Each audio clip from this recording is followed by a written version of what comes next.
Hello नमस्ते सलाम वालेकुम। This is warrior academy, it's all about you.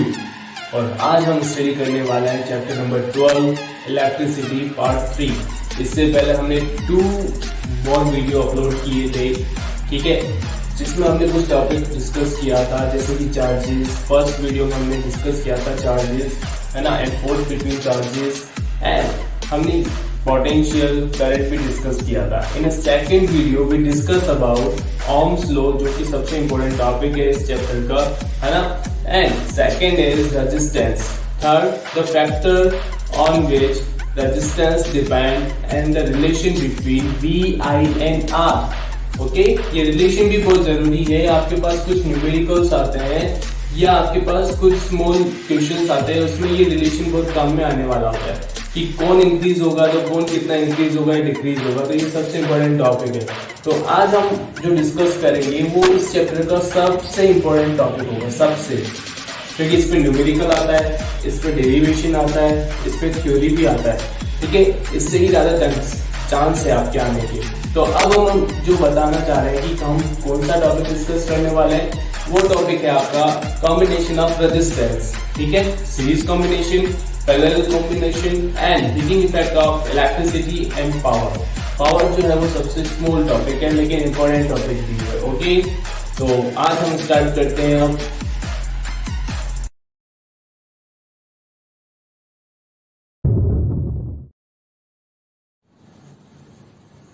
मैं हूं सीरीज कॉम्बिनेशन और मैं हूं पैरेलल कॉम्बिनेशन। मेरे कॉम्बिनेशन में 3 रजिस्टर है जिनके रेजिस्टेंस 2 ओम, 4 ओम एंड 5 ओम है, ठीक है। रजिस्टर मेरे कॉम्बिनेशन में भी 3 रजिस्टर्स हैं और हम कैलकुलेट करने वाले total resistance and the current in the circuit. और पहले मैं करने वाला हूं, पहले मैं करूंगा, पहले तू नहीं करेगा, पहले मैं करूंगा। मैं बड़ा हूं तो उससे पहले मैं ही करूंगा कैलकुलेट। ओके, वैसे भी लेडीज फर्स्ट होता है तो मैं बाद में कर ले, तू पहले, तुझे मैं बाद में देखता हूँ। ओके, तो मेरे जो कॉम्बिनेशन है उसमें 3 रजिस्टर्स है, 2 ohm, 4 ohm and 5 ohm. They are connected in series combination. Then the total resistance of the circuit is the sum of individual resistance, that means R equal to 2 plus 4 plus 5। तो ये हो जाएगा आपका 11 ओम। और हमने जो potential applied किया है सर्किट पे वो किया है 220 वोल्ट, है ना। तो अब हमें करना क्या है कि टोटल करंट फाइंड करने के लिए ओम्स लॉ को यूज करना है, I equal to V upon R। तो V क्या हो जाएगा आपके लिए, V हो जाएगा आपके लिए 220 एंड R क्या हो जाएगा आपके लिए 11 ओम, जो कि अभी हमने कैलकुलेट किया। अब हमने 220 ओम, ठीक है, पोटेंशियल था, टोटल रेजिस्टेंस 11 ओम, 220 अपॉन 11। तो फाइनली आपके पास जो आंसर आएगा वो सिंपल सा आएगा 20 एम्पियर, ठीक है। तो आपके पास जो आंसर है वो आ गया 20 एम्पियर करंट। अब तेरा चांस, तू कैलकुलेट कर ले। अब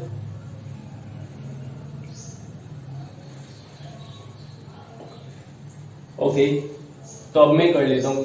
इसने तो कर लिया, अब मैं ट्राई करता हूँ कि आपको समझ में आए। इसने जो किया होगा वो आपको समझ में नहीं आया होगा, क्योंकि मुझे पता है ये पागल है, ठीक है। तो अब हम स्टार्ट करते हैं कि हमारे पास 3 रजिस्टर है, 2 ओम, 4 ओम एंड 5 ओम। क्योंकि इसने लिया था तो मैंने भी वही सेम लूंगा। ओके, तो हमने सेम पोटेंशियल अप्लाई किया 220 वोल्ट, क्योंकि हमें कंपेरिजन करना है हम दोनों के बीच में, ठीक है। तो हम दोनों के बीच में हम कंपेरिजन कर रहे हैं। तो अब हम क्या हो रहा है कि यहाँ पर हम बात कर रहे हैं कि 2, 4 एंड 5 ओम का जो रजिस्टर है they are connected in parallel combination. तो टोटल रेजिस्टेंस क्या होगा दोस्तों, 1 upon R equal to 1 upon 2 plus 1 upon 4 plus 1 upon 5, ठीक है। तो एलसीएम क्या आ जाएगा 1 upon 2 plus 1 upon 4 plus 1 upon 5 का 20 है ना। 20 आपके पास एलसीएम आया तो आपके पास जो सीक्वेंस आएगा वो इस तरह से आएगा 10 प्लस, है ना, 5 प्लस 4 यानी कि 19 अपॉन 20। तो हमें क्या करना है, ये 19 अपॉन 20 जो है वो क्या है, आपका रेशियो है, लेकिन किसका, 1 अपॉन R का है, ना कि R का है। तो हमें R का कैलकुलेट करने के लिए क्या करना होगा, तो R का रेशियो कैलकुलेट करने के लिए हमें करना होगा रेसिप्रोकल। तो R इक्वल टू हो जाएगा 20 अपॉन 90। अब हम टोटल करंट कैलकुलेट करेंगे। ओम्स लॉ से, तो वी आई इक्वल टू हो जाएगा V बाई आर। V का वैल्यू 220, R का वैल्यू अभी हमने कैलकुलेट किया था, क्या आया था 220 अपॉन I का वैल्यू आप पुट कर दो, I का वैल्यू था आपका 20 अपॉन 90, तो 20 से 220 कैंसिल होगा, ठीक है। और फाइनली आपके पास आ जाएगा 11 इंटू 19। 11 इंटू 19 कितना होगा 209 एम्पियर जो है वो करंट आ गया आपका। तो आपके पास जो टोटल करंट आया है वो आया है आपके पास 209 एम्पियर, ठीक है। तो अब आपको पता चल गया होगा कि कौन बेटर है, ठीक है। मैं हूं बेटर,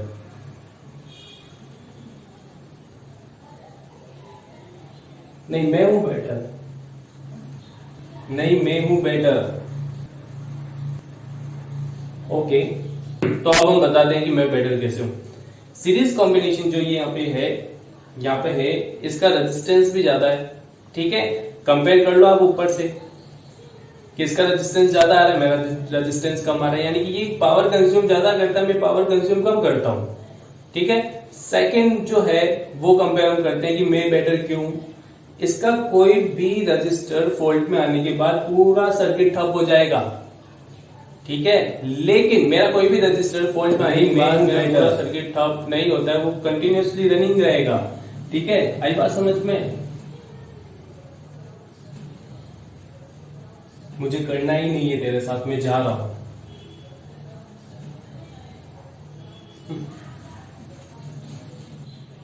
जा जा सुनिए, जा जा जा जा, I am the better. Okay, I hope कि आपको पता चल गया होगा कि सीरीज कॉम्बिनेशन में पैरेलल कॉम्बिनेशन में बेटर कौन है। तो बेटर कौन है दोस्तों? मी, इट मीन्स पैरेलल कॉम्बिनेशन, ठीक है। अब हम इसको एग्जाम्पल के थ्रू भी समझा सकते हैं। कैसे?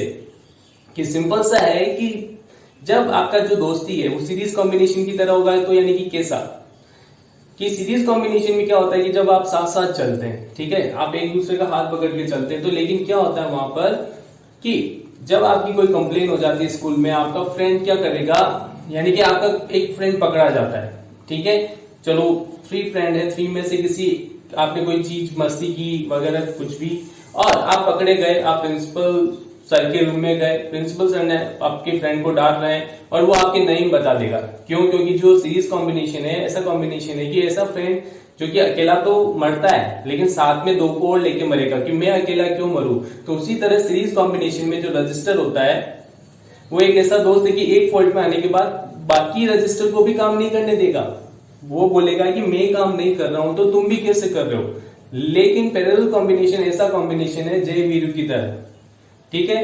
कैसे कि अगर 3 फ्रेंड है, कोई कांड करते हैं और वो पकड़े जाते हैं और प्रिंसिपल सर के रूम में चले जाते हैं, एक चला गया, ठीक है, वो पकड़ा गया, लेकिन वो किसी और का नाम नहीं बताएगा कि ये भी था वो भी था, वो अपने फ्रेंड को बचा के रखेगा, ठीक है ना। तो ये जो कॉम्बिनेशन है वो कॉम्बिनेशन होता है पैरेलल कॉम्बिनेशन, और ऐसे जो फ्रेंडशिप होती है पैरेलल कॉम्बिनेशन की तरह वो सबसे बेस्ट होती है। यानी कि डोमेस्टिक सर्किट में जो हमें सर्किट यूज करना चाहिए वो भी पैरेलल कॉम्बिनेशन का ही करना चाहिए। ओके, आई होप कि आपको समझ में आ गया होगा। नेक्स्ट टॉपिक हम डिस्कस करने वाले हैं अब।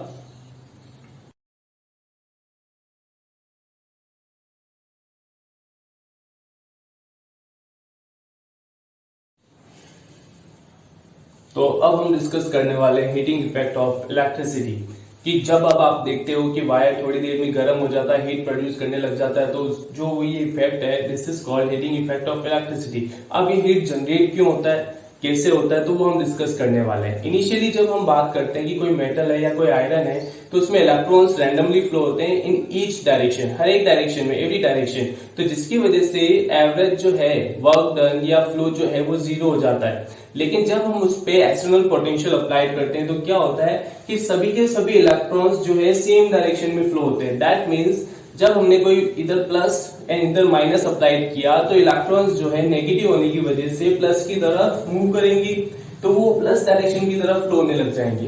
तो ये होता है कि जब आप क्राउड में आपको कहें कि रनिंग करो, तो कोई आगे फेटी बॉय है, ठीक है, और आप पीछे रनिंग करना चाहते हो, लेकिन आगे ऑलरेडी क्या है, क्राउड है, लेकिन उनका स्पीड स्लो है, तो आप अपना स्पीड बढ़ाओगे, उनको पुश करोगे, दैट मीन्स आपके बीच में क्या होगा, कॉलिजन होगा। आपके बीच में क्या होगा, बूम, कॉलिजन होगा। दैट मीन्स ये जो कॉलिजन है कहीं ना कहीं हमें वर्क डन करना पड़ेगा, हमें अपने आप को कंट्रोल करना पड़ेगा, हमें अपनी बॉडी को कंट्रोल करना पड़ेगा। तो आप कॉलिजन ना हो उसके लिए आपको वर्क डन करना पड़ेगा। उसी तरह इलेक्ट्रॉन्स के बीच में जब वो एक साथ फ्लो होते हैं पॉजिटिव डायरेक्शन की तरफ, तो क्या होता है कि उनके बीच में कॉलिजन होता है, और इस कॉलिजन को ओवरकम करने के लिए, ठीक है, पोटेंशियल को या बैटरी को एक्सटर्नल वर्क डन करना पड़ता है। And this work done is produced into heat energy. ये जो वर्क डन है वो ही आपका हीट एनर्जी में कन्वर्ट हो जाता है। And this heat is called heating effect of electricity. ठीक है, ये हो गया आपका हीटिंग इफेक्ट ऑफ। तो बच्चों कैसे समझाओगे ये चीज कि सर बहुत सारे चार्जेस हैं, इलेक्ट्रॉन्स है वो फ्लो होते हैं, कॉलिजन होता है। कॉलिजन जो है उसको ओवरकम करने के लिए, ताकि करंट फ्लो होता रहे, उसको ओवरकम करने के लिए हमें वर्क डन करना पड़ता है। This work is called heat and this effect is called heating effect of electricity. Clear? अब हमें क्या करना होगा, इसका एक फॉर्मूला है। इस पे बेटा नॉर्मली क्या है कि आपके क्वेश्चंस भी आते हैं कि इतना चार्जेस फ्लो हो रहा है, इतना पोटेंशियल है, इतना करंट है, तो कितना हीट प्रोड्यूस कर रहा है, कितना एनर्जी कंज्यूम कर रहा है ना, और या कितना वर्क डन हमें करना पड़ता है। तो यहाँ पे 3 टर्म्स हम यूज करते हैं न्यूमेरिकल्स में, heat, energy and work done. ये तीनों सेम ही है, तो कंफ्यूज मत होना। कोई भी पूछे तो आप ये न्यूमेरिकल सॉल्व कर सकते हो, वर्क डन के लिए भी, एनर्जी के लिए भी और हीट के लिए भी। ठीक है, तो अब हमें यहाँ पे मेनली अपने पार्ट 2 में एक डेफिनेशन देखा था 2। फर्स्ट डेफिनेशन था आपका पोटेंशियल का डेफिनेशन। तो याद करो कि पोटेंशियल का डेफिनेशन आपने क्या पढ़ा कि सर पोटेंशियल इक्वल टू होता है work done per unit charge. तो यानी कि potential equal to work done upon charge, potential equal to work done upon charge. अब हमें निकालना क्या है, वर्क डन निकालना है। हीट मींस वर्क डन, तो वर्क डन यहां से क्या आ जाएगा कि work done equal to potential into charge, यानी कि W इक्वल टू VQ आपके पास आ गया। ठीक है, अब हमें क्या चाहिए, ये भी एक फॉर्मूला डिजाइन हो जाता है कि इससे भी आप हीट निकाल सकते हो। कब? जब आपके पास पोटेंशियल एंड चार्ज गिवन होगा तो आप इस फॉर्मूले को यूज कर सकते हो to calculate heat, energy and work done. अब हम नेक्स्ट टॉपिक देखते हैं कि अब हमें क्या करना है, डेफिनेशन यूज करना है। सेकंड डेफिनेशन किसका? करंट का। करंट का डेफिनेशन क्या है? चार्ज पर यूनिट टाइम, यानी कि I equal to Q by T. तो अब हमें यहां से Q की वैल्यू फाइंड करनी है, तो Q इक्वल टू हो जाएगा I इंटू टी। तो अब हमें क्या करना है, जो इक्वेशन आया था W equal to V Q, तो Q के अंदर I टी पुट कर देना है Q की वैल्यू। तो we put Q equal to I T in about equation. Now the equation V equal to, ठीक है, V के साथ मल्टीप्लाई हो जाएगा क्या? I T. Now the new equation is W equal to V I T. तो finally ये जो है W, this is the heat energy, है ना। तो अब हम क्या कर रहे हैं, H इक्वल टू लिख देंगे V I T. This is the first formula of heat, है ना। अब हम यहाँ पे 2 केसेस लेते हैं। अब हम यहाँ पे ओम्स लॉ को यूज करेंगे। एक बार हम V को एलिमिनेट करेंगे, एक बार हम I को एलिमिनेट करेंगे। ठीक है, तो V को एलिमिनेट करो तो हमारे पास V की जगह क्या आ गया? IR। We put from the Ohm's law V equal to IR। जैसे हमने पुट किया तो आपके पास क्या आया, V की जगह IR आया, I ऑलरेडी था, T, तो I into I square RT। तो W इक्वल टू हो गया I स्क्वायर RT। तो ये this is the second formula for heat energy, है ना। अब केस 2 में अब हम क्या कर रहे हैं, जो W इक्वल टू या H इक्वल टू VIT आया था, वहां पे हम I को एलिमिनेट कर रहे हैं। VIT में से अब हम I को एलिमिनेट कर रहे हैं again from the Ohm's law. We put I equal to V upon R from the Ohm's law, V upon R we put. ठीक है, अब हम क्या कर रहे हैं, अगेन H इक्वल टू हो गया V as it is, I की जगह V upon R into T, V into V square, that means H equal to V square upon R into T. तो आपके पास ये फॉर्मूला बन जाता है। ठीक है, क्लियर हो गया पॉइंट। तो ये हो गया आपके 3 फॉर्मूलेज जो कि है हीटिंग इफेक्ट के। फर्स्ट है H equal to VIT, H equal to I square RT and H equal to V square upon RT। ये हो गया आपका हीटिंग इफेक्ट का डेरिवेशन, प्रूफ एंड पहले हमने पढ़ा था थ्योरी कि किस तरह से वो हीट जनरेट होता है। ओके,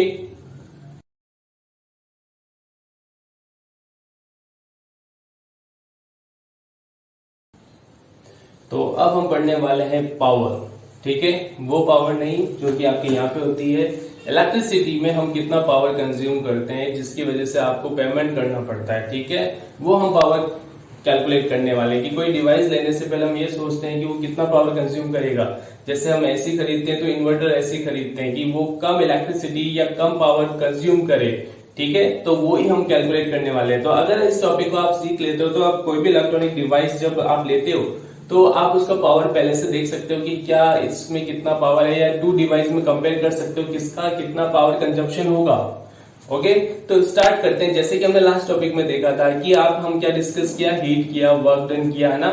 तो पर्टिकुलर टाइम में जितना हीट आपका रिलीज हो रहा है या प्रोड्यूस हो रहा है, इट इज कॉल्ड पावर। तो डेफिनेशन क्या हो गया, work done per unit time. ये आपने कहीं ना कहीं 9th क्लास के वर्क एनर्जी पावर टॉपिक में भी डिस्कस किया था कि क्या होगा, कि वर्क डन क्या होगा, एनर्जी क्या होगा, पावर क्या होगा। वो एज इट इज टर्म्स है, वो बस काइनेमेटिक्स था, ठीक है। और अब हम इसमें इलेक्ट्रिसिटी में डिस्कस कर रहे हैं, ठीक है। तो पावर तो एज इट इज ही रहेगा कि कोई भी काम करें पर्टिकुलर किसी टाइम में, it is called power. Clear, कि आप ये कहते हो कि आप काम करते जा रहे हो, पेरेंट्स आपसे काम कराते जा रहे हैं, आप कहोगे बस अब मैं नहीं कर सकता, मेरे में तो इतना ही ताकत है, इतनी देर काम कर सकता था, अब मुझसे ज्यादा स्ट्रेट नहीं होती, 2 आवर्स मेरी कैपेसिटी है। यानी कि आपने अपनी पावर शो करी विद रेस्पेक्ट टू टाइम कि आप 2 आवर्स कोई वर्क कर रहे हो, 2 है ना, कोई वर्क कर रहे हो 2 आवर्स में, तो वो आपका क्या इंडिकेट कर रहा है, बस मेरे में इतना ही पावर था भैया, अब इससे ज्यादा मैं नहीं कर सकता। और बाकी अब आप आपका देख लो, आप बिठाओगे तब भी मैं बैठा ही रहूंगा, याद तो होगा नहीं मुझे, जितना कैपेसिटी था मैंने उसको याद कर लिया, ठीक है। तो ये हो गया आपका वर्क डन अपॉन टाइम, जिसको हम क्या बोलेंगे, work done per unit time, या हम कह सकते हैं कि heat produce by any conductor पर unit time is called power. It is indicate bye P and what is the SI unit of power. ऐसे ही, और आप सभी बोलते हो कितने वोल्ट की है मोटर, ये कूलर कितने वोल्ट का है, मिक्सी कितने वोल्ट की है, ठीक है, 300 वोल्ट, 350 वोल्ट, है ना, 900 वोल्ट, तो अच्छे हॉर्स पावर की लाओ। That means what is the SI unit, volt. The SI unit of power is volt. अब हम यहाँ पे कंसिडर कर रहे हैं कि हमारे पास कोई कंडक्टर है जिसमें आपके पास कोई एनर्जी H रिलीज हो रही है इन पर्टिकुलर टाइम इंटरवल T, ठीक है, और उस कंडक्टर से हो रही है जिसका रेजिस्टेंस कितना है, R, ओके, जिसपे पोटेंशियल V अप्लाइड है और उसमें करंट जो फ्लो हो रहा है, इट इज I। तो अब हम देखते हैं कि आपके पास फॉर्मूला क्या था, power equal to work done या हीट अपॉन टाइम। तो हमने लिख दिया P equal to H upon T। अब H का फॉर्मूला हमारे पास आया था, फर्स्ट फॉर्मूला क्या था H का, VIT।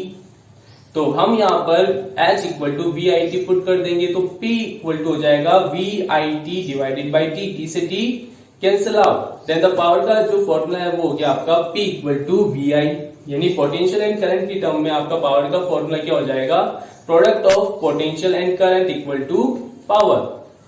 अब यहाँ पे भी 2 केसेस होंगे, ओम्स लॉ को यूज करेंगे। केस फर्स्ट में हम V को रिप्लेस किया, तो V की जगह हमने पुट कर दिया IR, तो I स्क्वायर R जो है वो पावर बन जाएगा, तो P equal to I square R। Second case में हमने क्या किया, जो मेन फॉर्मूला था आपका P इक्वल टू VI, उसमें हम I को एलिमिनेट कर रहे हैं, ठीक है, I को एलिमिनेट करेंगे ओम्स लॉ से, तो क्या पुट करेंगे, I equal to V by R put कर देंगे, तो आपके पास पावर का फॉर्मूला क्या बनेगा, P equal to V as it is into I की जगह V अपॉन R, तो V into V square, that means power equal to V square upon R। तो ये आपके थर्ड फॉर्मूला बन गया पावर का। अब हम नेक्स्ट टॉपिक देखते हैं कि बेसिक SI यूनिट जब आपके न्यूमेरिकल्स आते हैं, तो हमारे न्यूमेरिकल्स क्या आते हैं कि 1 यूनिट की कॉस्ट 10 रुपीज है, तो आप कितना पावर कंज्यूम कर रहे हो, कि आपको कितना पे करना पड़ेगा इस 1 मंथ में या 30 डेज में या 15 डेज में। तो हमें क्या करना होगा, 1 डे का यूनिट निकालना होगा, क्योंकि घर पे आपका इलेक्ट्रिसिटी का बिल आता है, वो भी यूनिट में आता है। तो बेटा पहले हम ये समझते हैं यूनिट मींस वॉट, तो 1 यूनिट इक्वल टू होता है 1 किलोवाट आवर। अब स्प्लिट करते हैं, 1 kilowatt into hour, 1 kilowatt into hour, तो 1 किलोवाट किसका ऐसा यूनिट है, पावर का, आवर किसका ऐसा यूनिट है, टाइम का। तो पावर इंटू टाइम हम कैलकुलेट कर रहे हैं, पावर इंटू टाइम हम कैलकुलेट कर रहे हैं, ठीक है, इतना पावर कंज्यूम करता है इंटू टाइम, तो उससे क्या आता है, पावर इंटू टाइम से वर्क डन। फॉर्मूला देखो, heat upon time equal to power, तो हीट इक्वल टू हो जाएगा पावर इंटू टाइम, या वर्क डन इक्वल टू हो जाएगा पावर इंटू टाइम। यानी कि हम वर्क डन कैलकुलेट कर रहे हैं जो कि किसी डिवाइस के थ्रू होता है। ठीक है, तो अब हम यहाँ पे क्या कर रहे हैं कि आपके पास 1 किलोवाट, किलो जैसे हटेगा आपको पता है 10 की पावर 3 आ जाएगा, यानी कि 1000 आ जाएगा। ठीक है, तो 1000 वोल्ट इंटू आवर को सेकंड में चेंज करो 3600 सेकेंड, तो 1000 इंटू 3600 सेकेंड कितना हो जाएगा फाइनली 3.6 इंटू। अब वर्क डन का ऐसा यूनिट क्या होता है, क्योंकि हमने सबको वर्क डन में कैलकुलेट मतलब ऐसे यूनिट में चेंज कर दिया, तो वर्क डन का जो ऐसा यूनिट होगा वो होगा जूल, यानी कि हम वोट इंटू सेकेंड को कन्वर्ट कर सकते हैं जूल के अंदर। तो 3.6 इंटू 10⁻⁶ जूल, यानी कि अगर हमें 1 यूनिट को जूल में कैलकुलेट करना है तो कितना होगा 1 यूनिट को, अब हमें करना होगा 3.6 इंटू 10⁻⁶ जूल। अगर आपके पास न्यूमेरिकल में कॉस्ट कैलकुलेट करने के लिए आता है तो आप वर्क डन को किलोवाट आवर की टर्म में कैलकुलेट करोगे, ना कि जूल की टर्म में। ठीक है, क्योंकि आपको यूनिट गिवन होगा, तो आपको पावर वॉट में गिवन है तो किलोवाट में चेंज करो, टाइम किसी में भी गिवन हो सेकंड और मिनट में, हमें आवर में चाहिए अगर हमें कॉस्टिंग निकालना है तो। अगर कॉस्टिंग नहीं निकालना है तो सबको ऐसे यूनिट में कन्वर्ट करो और सॉल्व करो, इससे इजीली न्यूमेरिकल हो जाएगा। ठीक है, तो ये थे आपके सिंपल से टॉपिक, ठीक है, इस चैप्टर के। आई होप कि आपको सारे टॉपिक समझ में आ गए होंगे, है ना। ओके,